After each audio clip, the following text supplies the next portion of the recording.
Good morning, Brew Daily show. I'm Toby Howell. And I'm Ann Berry. Today, the government shutdown is over, but the economic effects are lingering like a bad hangover. And fraudulent texts, how Google is taking on the bad guys. It's Thursday, November 13th. Let's ride.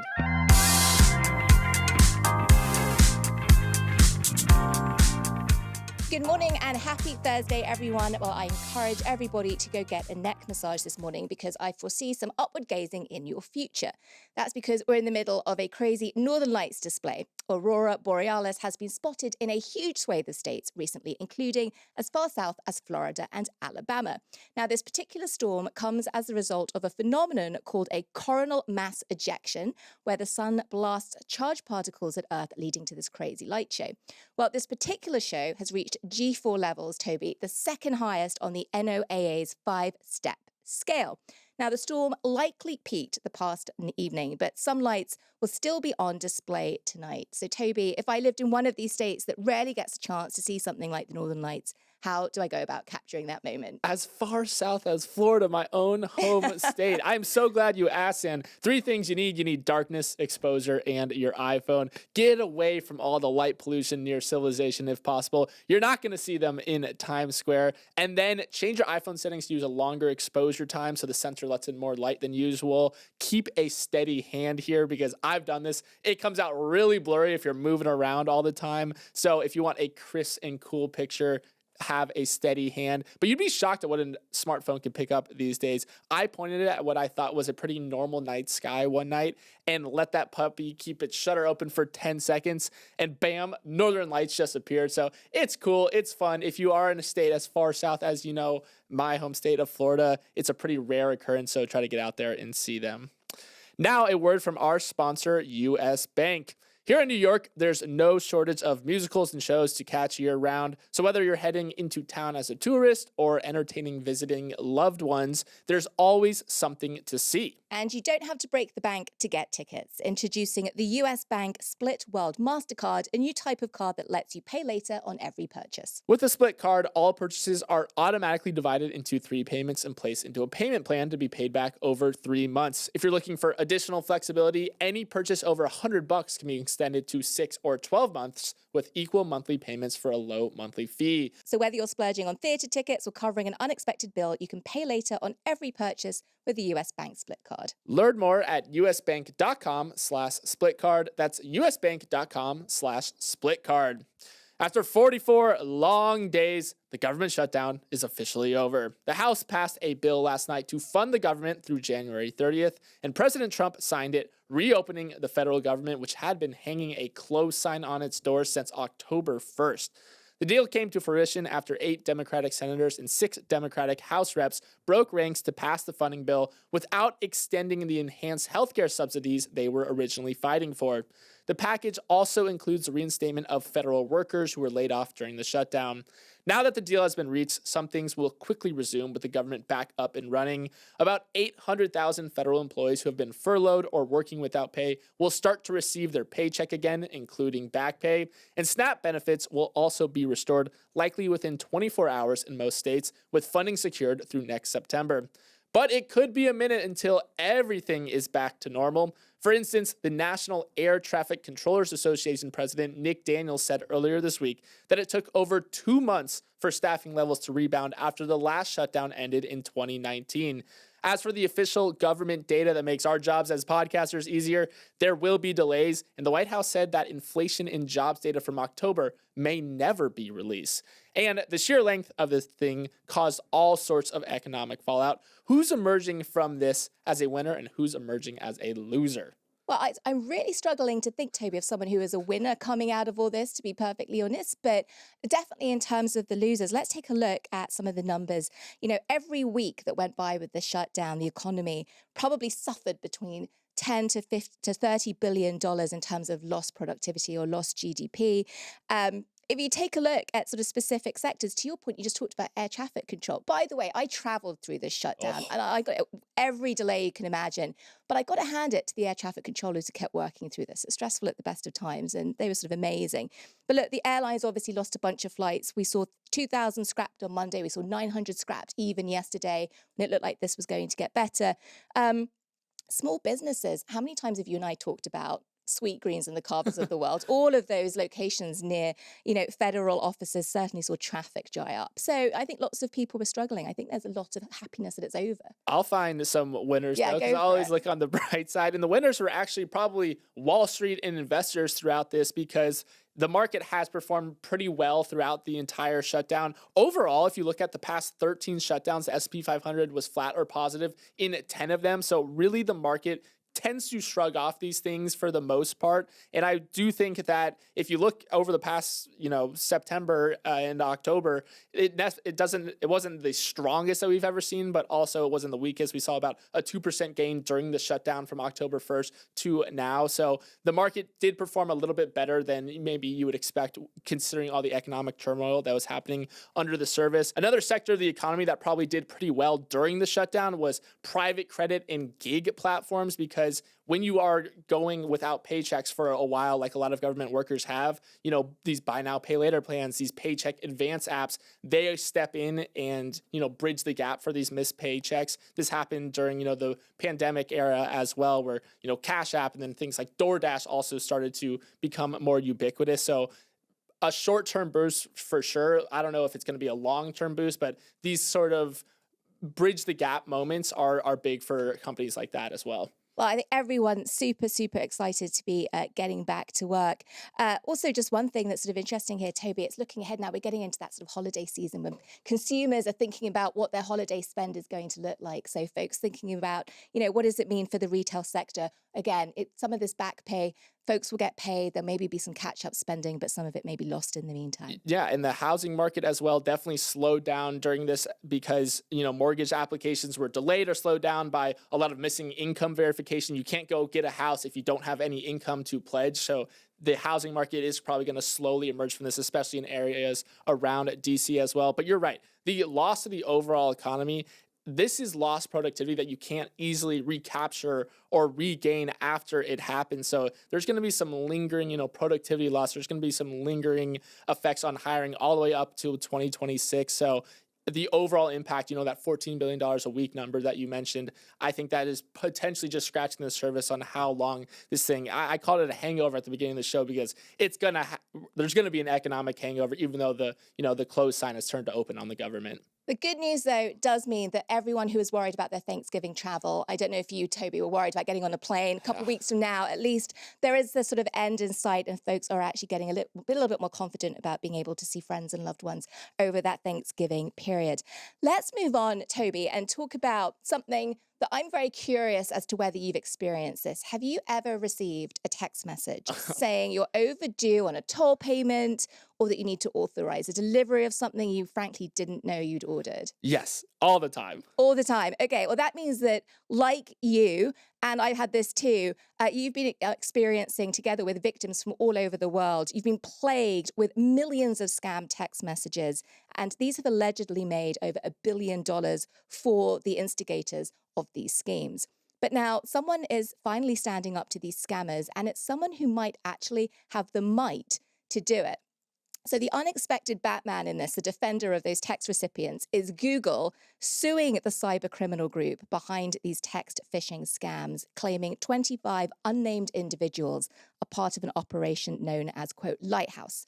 Now, in the lawsuit, they're saying the public was preyed upon by using Google's logos and trademarks on fraudulent websites to dupe unsuspecting victims, stealing their personal information such as credit card numbers and bank accounts, millions of dollars as a result being swindled from people.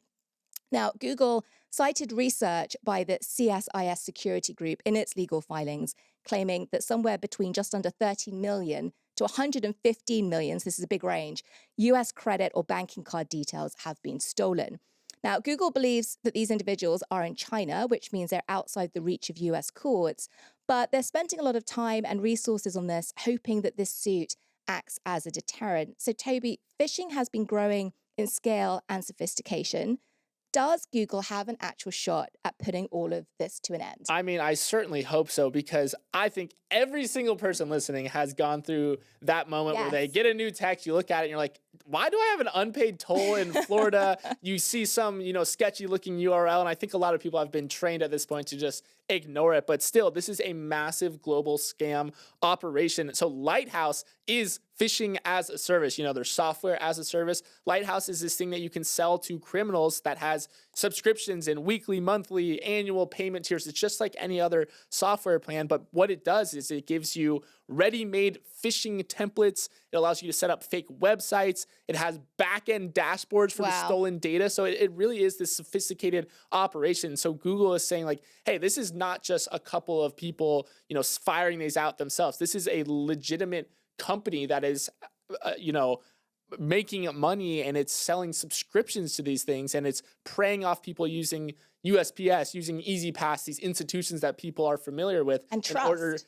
They're playing off the trust that is associated with those names, and they're going after, unsuspecting people. So I was just shocked to see the sophistication of this Lighthouse enterprise. I'm going to be really curious to see how this legal case actually unfolds and whether it's even possible to get a result here. So think about this. Google is filing suit, but it doesn't actually know the real identities of the scammers. The scammers are listed as anonymous, so they've got handles on Telegram, for example. So I guess the question is, if this is supposed to be preventative, right? If this is supposed to be Google saying, anyone who's thinking about going there, don't, because you're going to have the full might and power of one of the biggest companies on planet Earth coming after you, it sounds scary, but is anyone going to be intimidated by it? It's going to be tough because they are outside of U.S. borders, so the legal basis here is, a little tougher to find, but we have seen that, injunctions can be shown to hosting providers or other tech firms that are based within the United States that could act as a deterrent as well. So you have to kind of go through these legal pathways in order to say like, hey, you are hosting the software in the US, we can go after you, even though we can't necessarily get to these 25 unnamed defendants as easily. So yeah, I think that there is some illegal leverage here that you get by, pursuing this lawsuit, even though it's going to be tough to actually track down the individuals responsible for it. I do also wonder how much they're depending on getting some collaboration with Chinese authorities, if this is where this business is based, to try and ultimately get this shut down.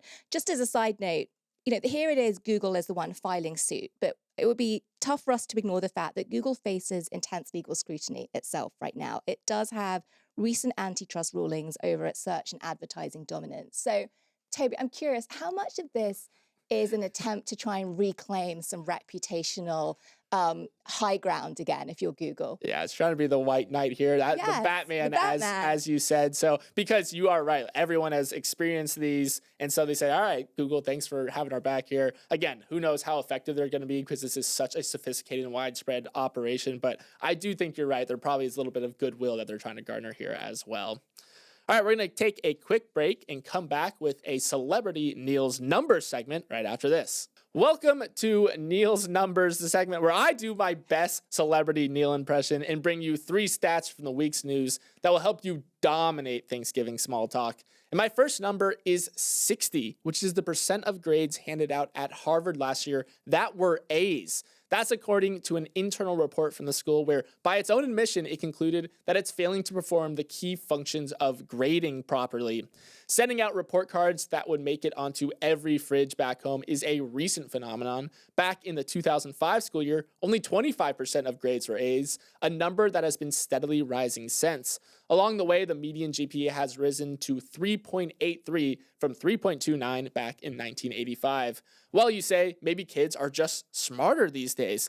Potentially, but time spent studying has hardly changed in the past 2 decades, hovering around 6 hours a week. So workload hasn't actually grown, just the grades. Part of the gradeflation trend comes from professors who fear tougher grading will drive students away from their courses. Too much stress, they argue, is actually bad for academic rigor. But 60% A's, I couldn't even muster that in first grade, Ann, and I was a star pupil. Of course you're a star pupil and star athlete and all these kinds of things. Well, is that because you're at a school where basically your teachers were being intellectually honest and they weren't inflating your grades at that time? That's the big question here, because a lot of people feel like, well, students are actually kind of mad about this, the report coming out, because they're like, you're moving the goalposts here. You admitted us because we were straight A students. Now we're getting A's at school, and you're saying, there's way too much grade inflation going on.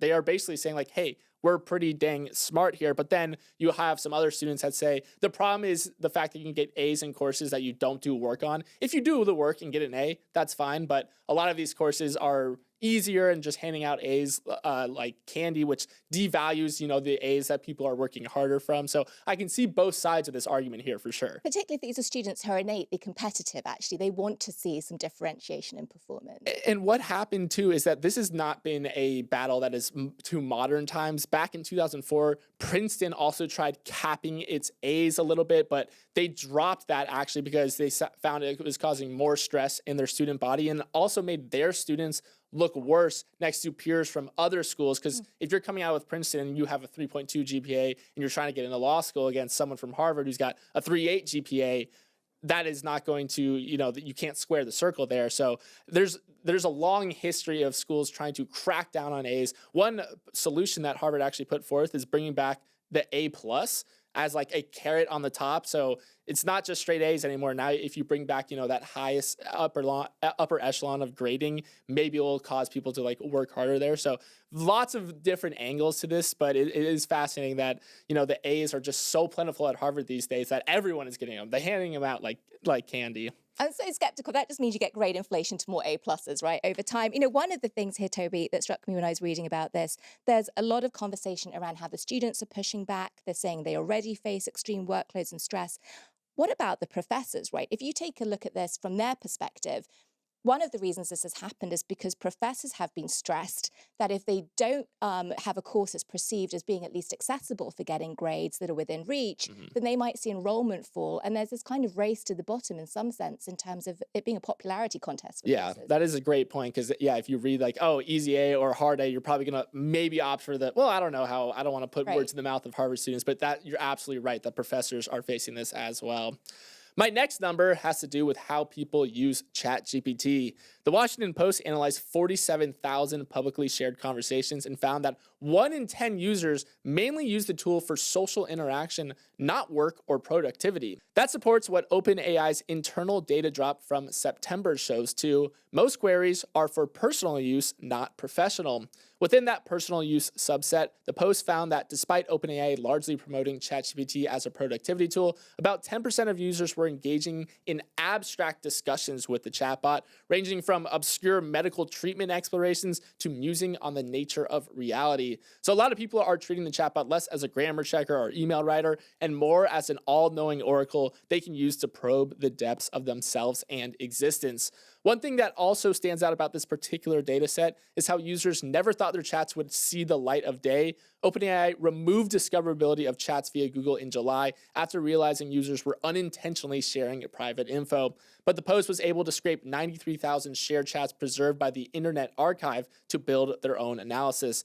And big takeaway here is that ChatGPT is used frequently as a companion and a confidant in addition to practical use cases like writing, researching, or explaining things. I'm just going to repeat a sentence you literally just said, Toby. You literally just said that ChatGPT is used by people to probe the depths of themselves and their existence. That was poetic in terms of your voiceover there. So I'm writing that down. One of the things too that was interesting here is there is this risk of something called AI sycophancy, which is where you type something into ChatGPT and it has a tendency to agree with you more than to actually push back, which just shows the importance of the prompts that you use if you really want something objective coming back at you. And the data supports that. So the Post found that ChatGPT begins responses with variants of yes or correct 17,500 times. That's nearly 10 times more often than no or wrong. So you're absolutely right. This has been the number one complaint people have had about, especially recent AI models, is that they just agree with you. They say, yes, you're the smartest person in the world, or yes, that idea is great, rather than pushing back. And many people have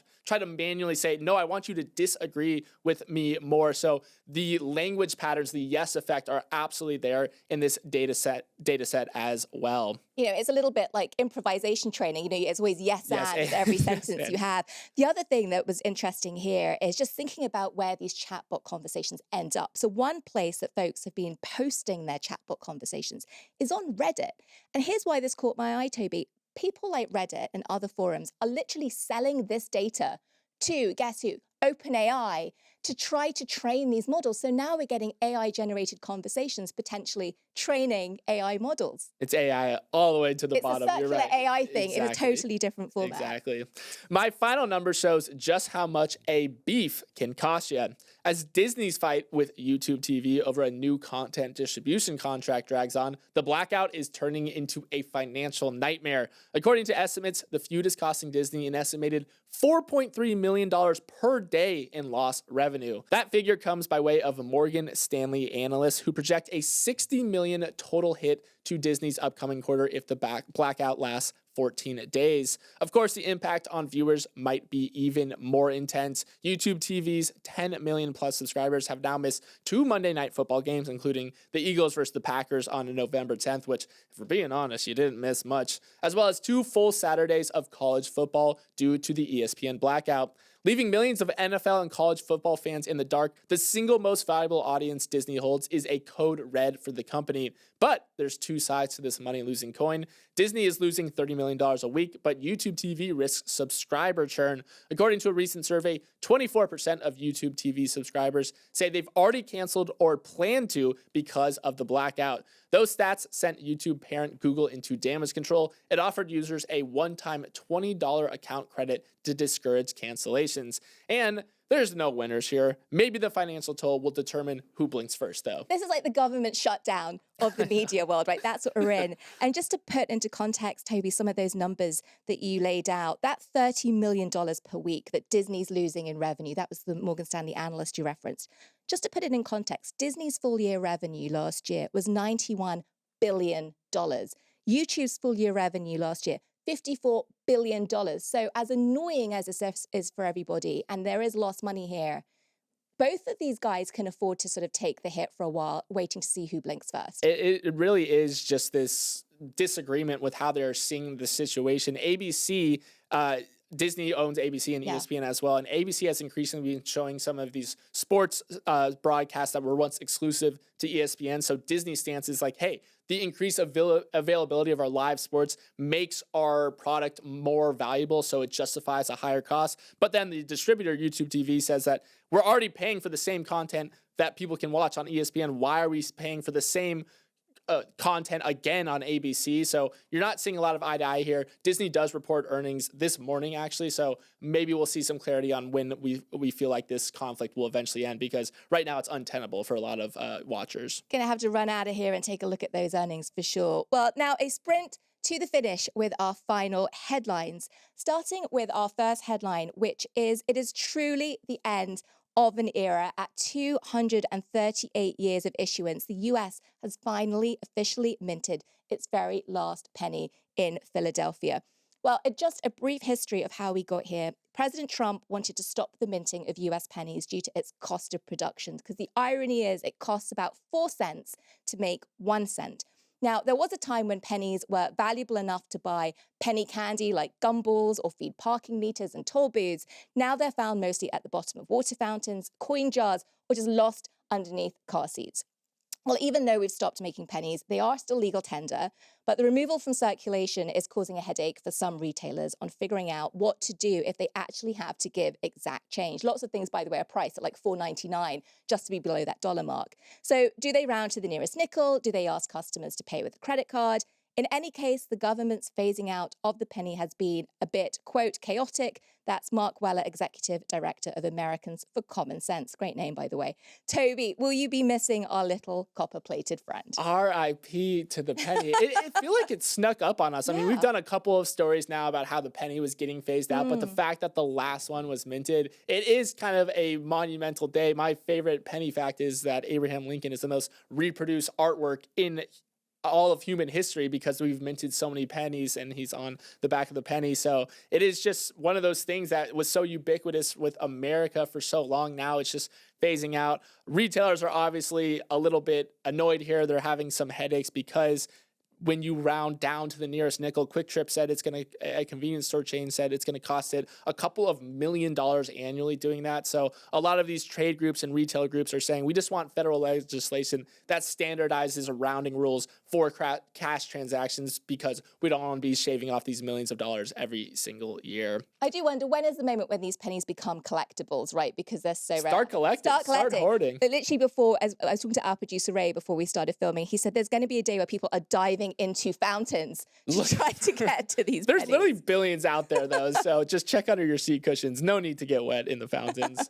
Finally, next time you fly Ryanair, I hope you have your phone charged because as of yesterday, passengers are no longer able to print boarding passes. They must check in online and access their documents through the Ryanair app. CEO Michael O'Leary said that this change was inevitable. Almost 100% of passengers, he said, have smartphones, so we want to move everyone into that technology. Some destinations, including airports in Albania and Morocco, still require printed passes due to local rules. In those cases, Ryanair will provide one. But everywhere else, should you forget to check in before the airport, you'll be slapped with a around $72 airport check-in fee.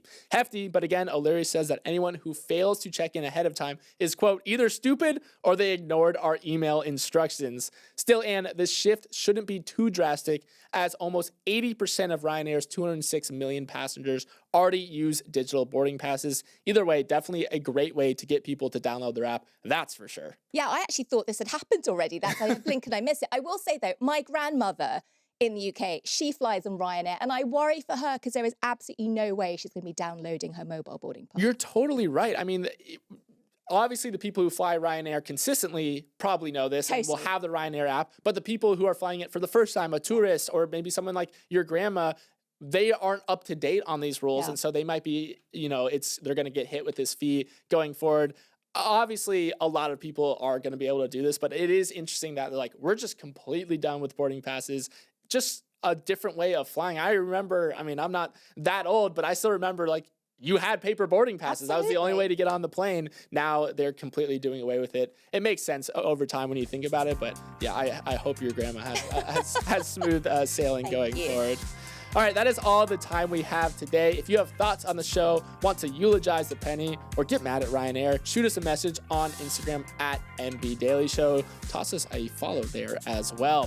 Let's roll these credits. Emily Millarn is our executive producer. Raymond Liu is our producer. Olivia Graham and Olivia Lake are our associate producers. Hair and makeup is hoarding pennies just in case. Devin Emery is our president, and our show's production of Morning Brew. Come back again tomorrow morning, same time. We'll catch you here.